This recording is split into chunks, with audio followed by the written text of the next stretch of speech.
Political news, sports news, crime news કે તમારા રાજ્યના સમાચાર, હવે દરેક ખબર પર રહેશે અમારી નજર. ગુજરાતનો સર્વશ્રેષ્ઠ ન્યૂઝ ચેનલ. ચાણસ્મામાં પૂજ્ય વિરાગચંદ્ર, હર્ષચંદ્ર તથા જીનચંદ્ર મહારાજના પાવન ચરણ બોરવાડી વિસ્તારમાં ભક્તિભાવની અનોખી ઝળહળ. ચાણસ્મા શહેરમાં આજે ભક્તિ અને આધ્યાત્મિકતાનો અવિસ્મરણીય માહોલ સર્જાયો હતો. પૂજ્ય વિરાગચંદ્ર મહારાજ સાહેબ, પૂજ્ય હર્ષચંદ્ર મહારાજ સાહેબ તથા પૂજ્ય જીનચંદ્ર મહારાજ સાહેબના પવિત્ર આગમનથી સમગ્ર બોરવાડી વિસ્તારમાં પવિત્રતાથી છલકાયો હતો. મહારાજશ્રીઓએ પ્રથમ બોરવાડી વિસ્તારના શાહ પિયુષભાઈના નિવાસસ્થાને તથા પટેલ બળદેવભાઈ મફતલાલના ઘર અને ઘરના આંગણે પધારી ધાર્મિક પ્રવચન આપ્યું હતું. પ્રવચન દરમિયાન તેમણે સંયમ, દયા, સત્ય અને સેવા જેવા જીવન મૂલ્યો પર પ્રકાશ પાડ્યો હતો અને શ્રદ્ધાળુઓને આધ્યાત્મિક માર્ગ પર ચાલવાની પ્રેરણા આપી હતી.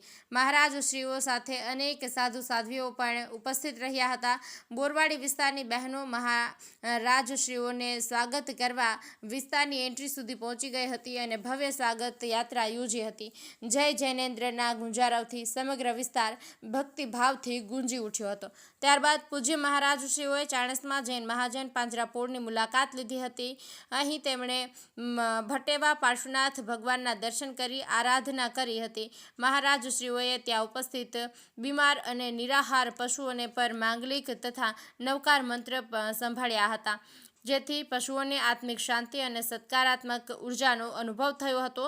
પાંજરાપોળનું સમગ્ર વાતાવરણ એ સમયે દયાભાવ, કરુણા અને ભક્તિથી છલકાયું હતું. આ સમગ્ર કાર્યક્રમમાં ચાણસ્મા જૈન સમાજના સભ્યો, બોરવાડી વિસ્તારના રહેવાસીઓ અને અનેક શ્રદ્ધાળુઓ ઉમંગપૂર્વક હાજરી આપી હતી. મહારાજશ્રીઓના આશીર્વાદ અને પ્રવચનથી સૌના હૃદયમાં ધર્મ, શાંતિ અને સદાચારના સંદેશનો સંચાર થયો હતો. જય કિશન પટેલ, ચાણસ્મા. ઉપસ્થિત થયા છે, આપણને બધાને લાભ આપ્યો છે, એમના પરિવારને લાભ આપ્યો છે, પરિવારે લાભ દીધો છે, તો આપણે એમનું અનુમોદન કરીએ છીએ. ખૂબ ખૂબ ધન્યવાદ કરીએ છીએ. સાહેબે જેમ કીધું એમ કાચબો અને સસલો, આના આ દ્રષ્ટાંત ઉપર જે ઇંગ્લિશમાં કહેવત પડી છે, સ્લો એન્ડ સ્ટડી વિંગ કરે.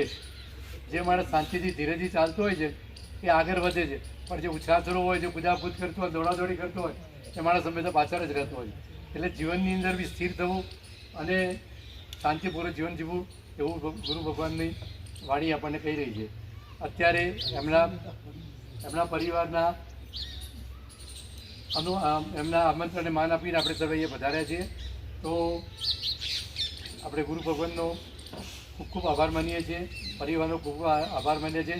આપણને બધાને સર્વેને લાભ આપ્યો છે એ બદલ એમનો ખૂબ ખૂબ આભાર માનીએ છીએ. પાર્થ એ એમ કહેવાય ને કે હવે સાહેબનો એ છટકવા માગે છે, પણ સાહેબ એને છોડવાના નથી.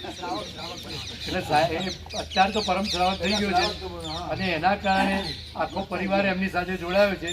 આ પાર્થે અતિચાર જેવું એક, અમે આ ઉંમરે છીએ તો પણ અમને અતિચાર નથી આવડતા.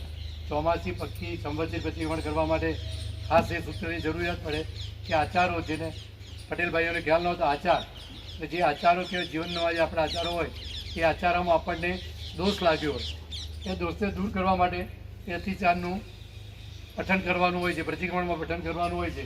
એ એટલો મોટા હોય છે અને લોકોને, અમારી ઉંમરના માણસોને બી નથી આવડતા.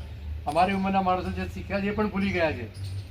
પણ એવા સમયે આને પાર્થને ગુરુ ભગવાનની પ્રેરણા મળી અને સાહેબે એમ કીધું કે ભાઈ તું હવે ચાણસ્માની અંદર તકલીફ છે, ચાણસ્મામાં જંબતી કે ચોમાસી કે પક્ષી પ્રતિક્રમણ હોય ત્યારે બોલવાની તકલીફ હોય છે, અને એના કારણે પંડિતને પાટણ